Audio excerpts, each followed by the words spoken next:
Mais uma vez, feliz sábado a todos, irmãos. Estamos muito felizes, contentes de estar na casa do Senhor, né? Sejam todos bem-vindos. Até o Isaac, a sua esposa, veio visitar os humildes. E parece que tem uma outra jovem aí também que está nos visitando. Que Deus abençoe a todos, né? Que todos possam estar contentes na casa do Senhor. E nós vamos abrir as nossas Bíblias no livro de Mateus, capítulo 5, o verso 17. Como os irmãos sabem, nós estamos estudando o Sermão da Montanha, o maior discurso de Cristo. E hoje nós vamos entrar num tema muito interessante. Vou ler aqui o verso 17 até o verso 20. Já está aí na tela para os irmãos acompanharem. Jesus diz assim: Não penseis que vim revogar a lei ou os profetas. Não vim para revogar, vim para cumprir. Porque em verdade vos digo, até que o céu e a terra passem, nem um i ou um tio jamais passará da lei, até que tudo se cumpra. Aquele, pois, que violar um desses mandamentos, posto que dos menores, e assim ensinar aos homens, será considerado mínimo no reino dos céus. Aquele, porém, que observar e ensinar, será considerado grande no reino dos céus. Porque vos digo que se a vossa justiça não exceder em muito a dos escribas e fariseus, jamais entrareis no reino dos céus. Amém. Meus prezados irmãos e amigos, estamos reunidos aqui na casa do Senhor. Jesus veio a esta terra para mostrar na prática, demonstrar para os homens o caráter de Deus. E quando eu abro às vezes o YouTube para ver algumas mensagens, eu vejo muitos ensinadores religiosos, muitos pastores, muitos teólogos renomados, pessoas com doutorados, dizendo que Jesus aboliu a lei, dizendo que Jesus revogou os 10 mandamentos. E que agora nós estamos vivendo na graça e, portanto, não temos a obrigação como cristãos de observar a lei de Deus. E eu fico abismado, eu fico admirado de como essas pessoas, esses ensinadores, esses mestres, diz algo que contraria frontalmente a palavra de Deus, como esse texto que nós acabamos de ler. É como se Jesus estivesse prevendo. Não, ele estava prevendo, de fato, não é como se ele estivesse. Ele estava prevendo de que haveria, ao longo de toda a história, homens se levantando e dizendo coisas perversas como essa, de que Jesus aboliu a lei. E ele fala claramente: não penseis que eu vim revogar a lei. Eu não vim revogar. E mais, ele falou: passará o céu, não é isso que diz aqui o verso 18? Porque em verdade vos digo que até que o céu e a terra passem, nem um i ou um tio jamais passará da lei. Então aqui, numa forma aportuguesada, né? Jesus fala aqui do i, mas no hebraico, a letra aqui representa, né, irmão Fábio? É a menor letra do hebraico, Yod, né? É Yod que fala? Yud. A menor letra. Ele fala, nem a menor letra da lei, que dirá um mandamento da lei, passará. O céu e a terra podem passar, mas a lei não. E agora nós vemos esses mestres, esses ensinadores, esses homens se levantando e dizendo: Jesus revogou a lei. Algumas Bíblias trazem, eu não sei como é que está aí, ela está revogar também, como a minha. Algumas falam a palavra abirrogar. No direito nós aprendemos a diferença entre revogar e abirrogar. Revogar é quando você pega toda a lei e revoga ela não tem mais validade, toda ela. Todos os artigos, todos os tópicos, todos os incisos daquela lei, elas são revogadas. E abirrogar é você não revogar a lei inteira, mas apenas um dos itens, algum dos artigos. Então, se eu pego os 10 mandamentos, eu revogo apenas um mandamento, eu estou abirrogando. Se eu anulo todos os mandamentos, revogo todos os mandamentos, então nenhum deles mais tem validade, todos os 10 são revogados. E Jesus fala, eu não vim revogar a lei. Em outras traduções, eu não vim abrogar a lei, eu vim cumprir. Mas aí os grandes mestres da atualidade, eles falam assim, não, tá certo, Jesus ele cumpriu a lei para que eu não precisasse mais cumprir a lei. Mas Jesus ele não para aí, ele sabia que essa pessoa ia dizer isso. Ele fala assim, olha, qualquer que transgredir um desses mandamentos e ensinar os homens, será considerado mínimo no reino dos céus. Então, a pessoa dizer que Jesus cumpriu a lei para que ele não precisasse cumprir, ele está fazendo algo que Jesus previu que ele faria. Essa pessoa está contrária ao ensino de Cristo. Irmãos, todo o sermão da montanha, aqui nós vemos o destaque, né? A serva do Senhor aqui neste livro, O Maior Discurso de Cristo, na página 45, ela diz assim, ó. Foi Cristo que entre trovões e relâmpagos proclamou a lei no Monte Sinai. A glória de Deus, qual fogo devorador, repousou no cimo do monte, o qual tremeu ante a presença do Senhor. Irmãos, todas as vezes que eu estou lendo a Bíblia, fazendo algum ano bíblico, alguma coisa assim, e eu leio ali o capítulo 19 de Êxodo, que é o capítulo que antecede a entrega da lei, e eu tento mentalizar, eu tento visualizar a glória com que Deus manifestou para entregar a sua lei.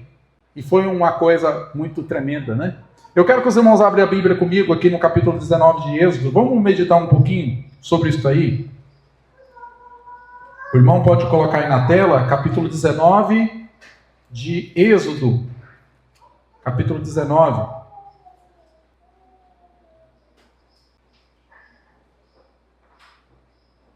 Vamos ler aqui a partir do verso 3 aqui. Diz, subiu Moisés a Deus e do monte o Senhor o chamou e lhe disse, assim falarás à casa de Jacó e anunciarás aos filhos de Israel. Tendes visto o que fiz aos egípcios, como vos levei sobre asas de águia e vos cheguei a mim. Agora, pois, se diligentemente ouvides a minha voz e guardardes a minha aliança, então sereis a minha propriedade peculiar dentre todos os povos, porque a terra toda é minha. Vós me sereis um reino de sacerdote, nação santa. São estas palavras que falarás aos filhos de Israel. Verso 10, vamos ao verso 10. Disse-lhe também o Senhor a Moisés, vai ao povo e purifica-o hoje e amanhã. Lave eles as suas vestes, e estejam prontos para o terceiro dia, porque no terceiro dia o Senhor, à vista de todo o povo, descerá sobre o monte Sinai. Marcarás em redor limites ao povo, dizendo, guardai-vos de subir ao monte, nem toqueis o seu limite. Todo aquele que tocar o monte será morto. Aí vamos ao verso 16. Ao amanhecer do terceiro dia, houve trovões e relâmpagos, e uma espessa nuvem sobre o monte, e muito forte clangor de trombeta, de maneira que todo o povo que estava no arraial se estremeceu. Irmãos, eu imagino aqui esse verso 16 como uma mini volta de Jesus. A Bíblia não fala que quando Jesus voltar, haverá um toque de trombeta muito alto e os anjos descendo, cantando, e uma glória muito grande que vai encher toda a terra, né? Então, aqui o povo de Israel teve uma mini volta de Jesus, vamos dizer assim. Que diz que ao amanhecer o dia houve trovões e relâmpagos, e uma espessa nuvem sobre o monte, e um forte clangor de trombeta, de maneira que todo o povo que estava no arraial se estremeceu. E Moisés levou o povo fora do arraial a encontrar Deus, e puseram-se ao pé do monte. Todo o monte Sinai fumegava, porque o Senhor descera sobre ele em fogo, e sua fumaça subiu como a fumaça de uma fornalha, e todo o monte tremia grandemente.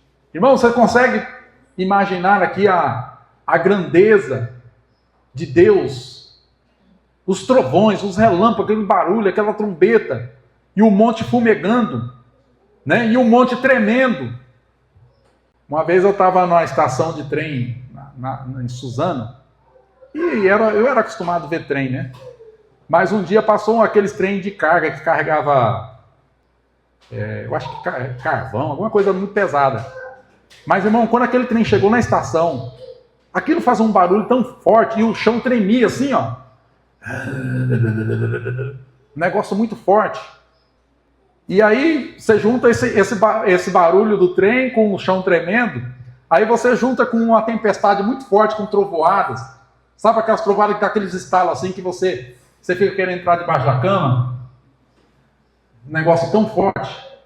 E aí você junta um barulho de trombeta e aí você junta tudo isso num monte fumegando e toda hora aqueles raios, né, aquela coisa toda. E Moisés falou: vamos lá, povo, vamos lá, levanta, todo mundo sai da tenda. Vamos lá encontrar com Deus. Irmãos, aquilo foi uma coisa muito tremenda, né? E diz assim, no verso 19, não bastasse o barulho, diz, e o clangor da trombeta ia aumentando cada vez mais. E Moisés falava e Deus respondia no trovão. Então o povo vendo aquilo lá, Moisés conversando com Deus e Deus respondia no trovão. Ou seja, a voz de Deus era como um trovão. Descendo o Senhor para cima do monte Sinai, chamou o Senhor a Moisés para cima do monte, e Moisés subiu. E o Senhor disse a Moisés: desce e adverte ao povo, que não traspasse o limite até ao Senhor para vê-lo, a fim de muitos deles não perecerem, né? Muita gente ficava curiosa para ver, né? E Deus falou: não suba no monte, porque se subir, também os sacerdotes que se chegam ao Senhor, que hão de se consagrar para o Senhor, também eles não deviam subir.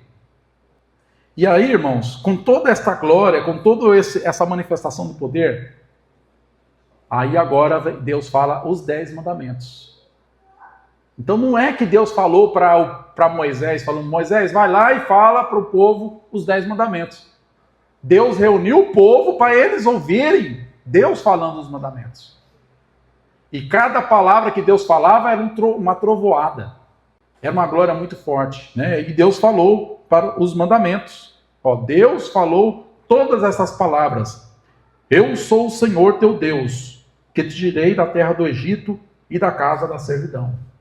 Cada mandamento era uma trovoada. Não terás outros deuses diante de mim. Não farás para ti imagem de escultura. Não tomarás o meu nome em vão. Lembra-te do dia de sábado para santificar. Honra teu pai e a tua mãe. Não matarás, não adulterarás, não dirás falso testemunho. Não cobiçarás. Deus, estou falando daquela forma resumida, né? Deus falou os 10 mandamentos para o povo. E agora a irmã Arte, ela vem e comenta. Quem que estava falando os mandamentos para o povo ali, irmã Ivone? Que nós acabamos de ler. Quem? Deus. Mas quem era Deus ali? Cristo. Jesus Cristo. A Bíblia fala que a lei foi dada por mãos de um mediador. Quem que é o mediador? Cristo. Então, Cristo falou a lei dele ali. Foi ele que falou essas palavras. Foi Cristo que, por entre trovões e relâmpagos, proclamou a lei no monte Sinai. E agora, passados mais de 1500 anos, Jesus agora sobe um outro monte, mas agora não tem trovoada, agora não tem clamor de trombeta, agora não tem relâmpagos, mas o próprio Cristo, o próprio Deus que havia dado a sua lei lá no Monte Sinai, agora estava sob o Monte das Bem-aventuranças, reunidos com seus discípulos e com a multidão. E sem nenhuma manifestação de glória, Cristo agora torna novamente a lei gloriosa. Ele diz as palavras: não pense que eu vim abolir a lei. Eu não vim revogar a lei. Eu vim cumprir a lei. E esta palavra cumprir aqui, ela tem o mesmo significado da palavra que ele falou para João Batista quando ele foi batizado. Lembra? Jesus foi até João Batista para ser batizado. João Batista falou para ele: tu vens a mim para ser batizado? Não, eu que preciso ser batizado por ti. E Jesus falou assim: deixa por agora, porque convém cumprir toda a justiça. Então, esta palavra cumprir aqui que Jesus usa é o mesmo significado. Ele diz assim: eu vim dar um sentido completo à lei. Eu vim mostrar como é que se guarda a lei de verdade. Eu vim mostrar a justiça que vem da lei, que é a justiça que Deus exige para a salvação dos homens. Então, nesse sentido, Jesus veio engrandecer a lei. Então, o povo de Israel, ali no passado, ouviu com temor os sagrados preceitos da lei. Que contraste agora com a cena do Monte das Bem-aventuranças, sob um firmamento límpido, sem som algum a quebrar o silêncio, além do cântico dos pássaros. Jesus desenvolveu os princípios do seu reino. Entretanto, aquele que naquele dia falara ao povo em acentos de amor, estava lhes desvendando os princípios da lei proclamada no Sinai. Então agora, irmãos, Cristo, olha a condescendência de Deus, né?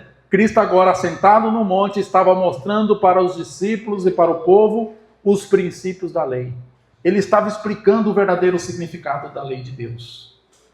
E é assim que Cristo novamente mostra o amor de Deus. Agora, você pode dizer, nem muitos pensam assim, né? O Deus do Velho Testamento, ele parece ser um Deus irado. Quando ele fala, ele vem com trovão, com relâmpago, com aquela barulheira toda. Agora, Jesus não. Jesus não precisou de nada disso. É um Deus diferente, né? Não, é o mesmo Deus, irmãos. O mesmo Deus que manifestou o amor dele pelo povo de Israel lá no Monte Sinai, é o Deus agora que manifesta também o seu amor ali no Monte das Bem-aventuranças. Em Deuteronômio capítulo 33, o verso 2 e 3, diz: o Senhor veio do Sinai e alvoreceu sobre ele desde o Seir, resplandeceu desde o Monte Parã, veio com miríades de santos desde o sul, desde as encostas das suas montanhas. Certamente és tu que amas o povo, todos os santos estão em tuas mãos. Então, Deus manifestou o seu amor lá no Monte Sinai. Mas agora o que as pessoas estão dizendo? Que Cristo veio abolir a lei. Eu me lembro de uma historinha que eu lia naqueles livros, né, de quarta série, né? Acho que a Márcia deve lembrar.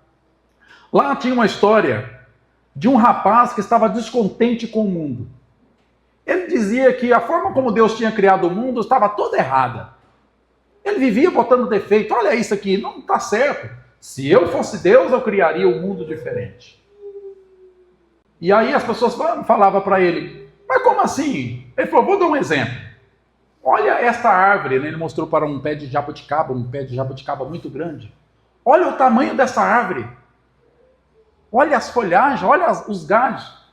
E olha a frutinha que ela dá. Olha o tamanho da frutinha. Desse tamanhozinho.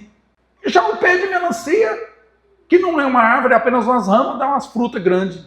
Se eu fosse Deus e eu tivesse que reformar o mundo, eu pegaria a melancia, colocaria no pé de jabuticaba.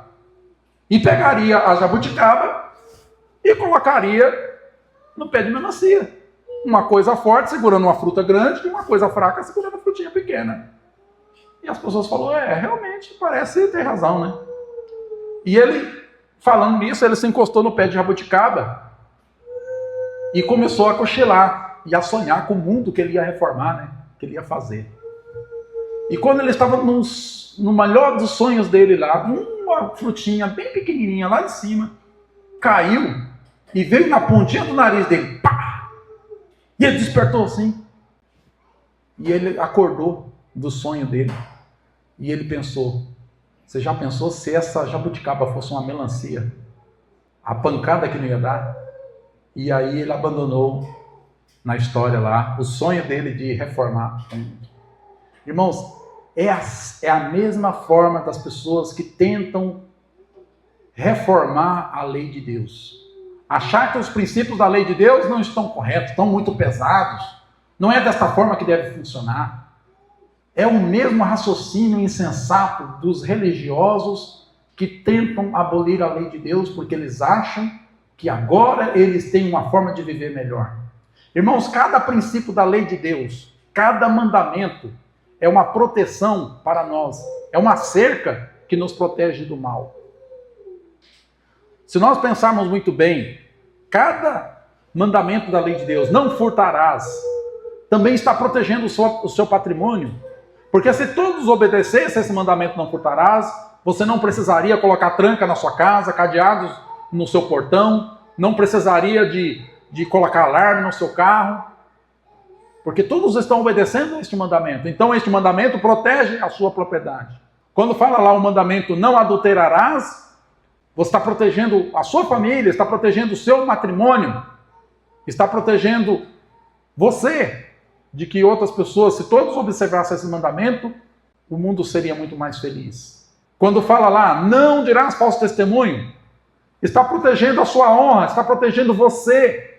Se todos obedecessem esse mandamento, ninguém falaria fofoca de você, não levantaria difamação contra você. Ou seja, está protegendo você. Muito embora a gente ache gostoso, né, fazer fofoca ou ouvir fofoca dos outros, mas ninguém gosta quando alguém faz isso de si mesmo. Então, cada mandamento é uma cerca de proteção. Cada princípio foi colocado por Deus para que nós fôssemos felizes. Então, nós encontramos felicidade na observância dos mandamentos. Aqui, mais à frente, tem um comentário que diz: mas Israel não percebera a natureza espiritual da lei, e com demasiada frequência sua professada obediência não passava de uma observância de formas e cerimônias, em vez de uma entrega do coração à soberania do amor. Irmãos, o povo de Israel, eles buscavam ser obedientes à lei. Só que eles se apegaram a formas e cerimônias exterior. Você sabia que eu posso manifestar diante das pessoas que eu sou um obediente à lei de Deus, mas apenas exteriormente, e no coração não ser de fato? A lei de Deus, ela vai muito mais além, e no próprio Sermão da Montanha vai mostrar isso, nós vamos ver nos próximos estudos, que Deus não se contenta em uma obediência meramente exterior. Ele quer uma obediência que vem do interior do coração. Ele não se preocupa, né? Muitas pessoas passam a vida e nunca tiram a vida de uma pessoa, nunca comete um homicídio ou um feminicídio, como diz agora, né? Mas passam a vida odiando o seu irmão, o que para Deus é transgressão do mandamento também. Muitas pessoas passam a vida sem nunca cometer um ato de infidelidade no seu casamento, de adultério, mas deixam livre os pensamentos pecaminosos e lascivos, e que aos olhos de Deus também são transgressão do mandamento. Então Deus, ele vai muito mais além do que o homem pensa e acha que deve fazer. Enquanto o Código Penal ele só se preocupa, né, com as questões mais ofensivas, aquilo que causa mais comoção na sociedade, o mandamento de Deus ele vai muito mais além. Ele exige de nós não apenas nós agirmos, mas também ele trata a omissão, ele trata como pecado você não fazer o bem. Aquele que sabe fazer o bem e não faz, comete pecado. Então nós precisamos entender a espiritualidade da lei de Deus. As palavras de Cristo, embora proferidas com serenidade, eram ditas com uma sinceridade e poder que movia o coração do povo. Em vão, apurava o ouvido à espera de uma repetição das mortas tradições e rigores dos rabis. Ele se admirava com o seu ensino, porque ele as ensinava como quem tem autoridade, e não como os mestres da lei. Os fariseus notavam a vasta diferença entre sua maneira de instruir e a de Cristo. Viam que a majestade e pureza, a pureza e a beleza da verdade, com sua profunda e branda influência, estavam tomando posse de muitas pessoas. O divino amor do Salvador, sua ternura, para eles o atraía. os homens. Irmãos, aqui eu gostaria de fazer uma reflexão. Será que nós não temos obedecido à lei de Deus sem entendermos a espiritualidade da lei de Deus? Será que a nossa obediência tem sido uma obediência fria, como a dos fariseus, e não uma obediência por amor, uma obediência espontânea, alegre, que brota do coração como um serviço a Deus? É uma reflexão que nós precisamos fazer. Porque muitas pessoas passam a vida servindo a Deus como aquele irmão do filho pródigo, né? Que ele falou para o pai, falou: Senhor, eu tenho te servido, pai, eu tenho te servido todos esses anos, e tu nunca me deste um cabrito para alegrar com meus amigos. Ou seja, era um serviço que ele fazia, mas não era um serviço alegre, não era uma obediência que brotava do amor dele para com o pai. Conheço muitas pessoas, né? Alguns filhos que crescem desta forma, né? Vem para a igreja por obrigação, faz o culto por obrigação, né? E aí quando encontra a maioridade, né? Que completa os 18 anos, está livre dos pais, aí ele agora, a primeira coisa que ele faz é sair da igreja e viver uma vida dissoluta diante de Deus. Ou até algumas esposas, né? Eu já tenho observado na igreja que algumas esposas permanecem na igreja enquanto o marido está vivo. Aí quando o marido morre, aí elas saem e vão para o mundo. Então mostra que aqueles anos que ela viveu na igreja não foram anos porque ela amava a Deus, ou porque ela gostava, ou porque ela apreciava, mas era apenas por obrigação, porque estava ali com o marido. Então, irmãos, muitas pessoas podem passar a vida assim na igreja, podem até morrer na igreja, na fé, e no final está perdida. Porque todo aquele serviço para ela foi considerado um serviço de obrigação, como um escravo, né? E Deus não quer que nós servamos Ele como escravo, Ele quer que nós sirvamos Ele como filhos. Sabe quando você fala para uma pessoa assim: eu estou fazendo isso, mas é porque eu sou seu escravo, né? Então você não ama, porque quando você ama, você não vai considerar aquilo como um serviço de escravo, como aquele irmão do filho pródigo considerou. Você vai considerar como você que está fazendo como uma expressão do seu amor. E Cristo falou: se você me ama, você guarda os meus mandamentos. Mas muitas pessoas se esforçam para guardar os mandamentos sem amor. E essa obediência para Deus não serve. Por que que Deus, né, colocou uma árvore da ciência do bem e do mal lá no jardim? É a pergunta que muitos fazem, né? Por quê? Porque Deus queria deixar para Adão e Eva a capacidade de escolher se queria servir a Deus ou se não queria. Ele fala: hoje eu coloco diante de você a vida e a morte. É uma prova de múltipla escolha, né? Só que só com duas questões, que os concurseiros sabem aí que as questões tem lá, às vezes 4, A, B, C e D, algumas até E, né? E Jesus dá essa prova para nós. Ele fala assim: eu estou colocando uma questãozinha para você. E esta questão só tem duas alternativas: a vida e a morte. E eu vou dar uma dica para você: escolhe a vida. Ele ainda fala assim, né? E o sujeito, mesmo o professor dando gabarito, ele vai lá e: eu escolho a morte, eu escolho a desobediência, eu escolho o mundo, eu escolho o diabo. Mas Deus está falando: eu estou colocando uma alternativa para você, com uma questão com duas alternativas: a vida e a morte. E estou falando para você: escolhe a vida. Foi isso que Deus colocou diante de Adão e Eva. Adão, eu estou colocando diante de você também uma questão com duas alternativas. Uma alternativa chama árvore da vida. A outra alternativa se chama árvore da ciência do bem e do mal. Se você escolher a árvore da vida, você vai comer do fruto dela e vai viver para sempre. Mas se você comer desta árvore aqui da ciência do bem e do mal, você vai morrer. E o infeliz do homem vai lá e escolhe a morte. Sendo que Deus já colocou para ele lá o gabarito, Adão, é: se você comer da árvore da vida, você, Adão e Eva, e ser obediente a mim, você vai viver para sempre. Mas se você comer desta árvore aqui, Adão, você pode escolher. Eu não vou colocar uma cerca aqui, não vou impedir, não vou colocar uma cerca elétrica, né? Como quando eu peguei o Enzo e ele era novo, ele gostava de ir lá no jardim, cavucar o jardim e tal, e fuçar, e brigava com ele, não tinha jeito, porque eu coloquei uma cerquinha elétrica lá, aí toda vez que ele tocava lá, ele levava um choque, ele parou de fazer isso, né? Alguém poderia falar assim, Deus, por que tu não colocou uma cerquinha elétrica lá em volta da árvore, que quando a Eva fosse lá, ela levaria um choque e saía fora, né? Não, Deus deixa livre.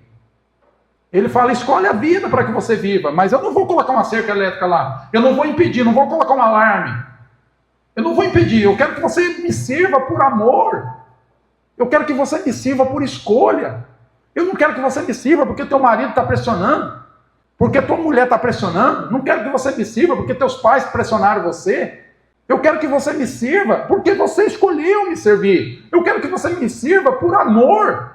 Porque se você não quiser me servir por amor, tudo bem, eu não quero que você me sirva dessa forma.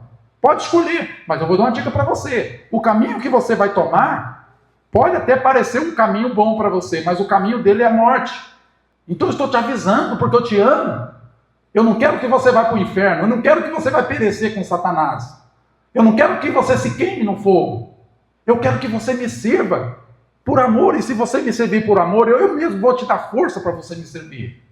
Porque nós de nós mesmos não temos força para servir a Deus. Mas se nós entregarmos a nossa vida a Ele, dizermos a Ele que nós amamos Ele, Ele fala, aquele que me ama e tem os meus mandamentos e os guarda, esse que me ama. E aquele que me ama será amado por meu Pai. E eu e meu Pai viremos até Ele e faremos nele morada. Então quando você ama a Deus, o Pai e o Filho vêm morar em você.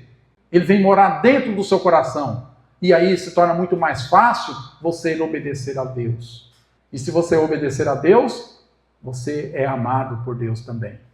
Que o Senhor nos abençoe, irmãos, que nós possamos meditar na lei de Deus. Que nós possamos orar como o salmista Davi. Desvenda os meus olhos, Senhor, para entender as maravilhas da sua lei. Que o Senhor nos abençoe. Amém.